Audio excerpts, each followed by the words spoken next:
The great pyramid മാനവനിർമ്മിതിയോ അതോ അന്യഗ്രഹ നിർമ്മിതിയോ? ഈജിപ്തിലെ ഗ്രേറ്റ് പിരമിഡിന്റെ നിർമ്മാണത്തെക്കുറിച്ചുള്ള ചോദ്യങ്ങൾ നൂറ്റാണ്ടുകളായി നിലനിൽക്കുന്നു.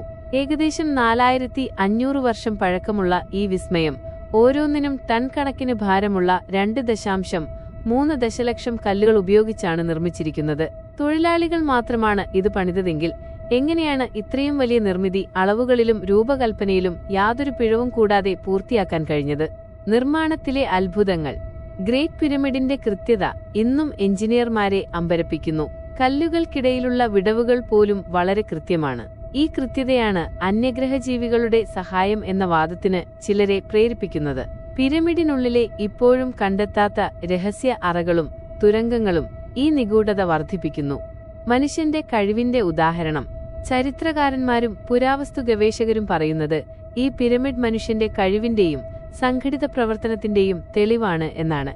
ആയിരക്കണക്കിന് തൊഴിലാളികളെ ഉപയോഗിച്ച് വർഷങ്ങൾ നീണ്ട പരിശ്രമത്തിലൂടെയാണ് ഇത് നിർമ്മിച്ചതെന്നാണ് അവരുടെ വിശ്വാസം. ചുരുക്കത്തിൽ, ഗ്രേറ്റ് പിരമിഡ് മനുഷ്യന്റെ നിർമ്മിതിയോ അതോ അന്യഗ്രഹ ശാസ്ത്രത്തിന്റെ ഭാഗമോ എന്നത് ഇന്നും ചർച്ച ചെയ്യപ്പെടുന്ന വിഷയമാണ്.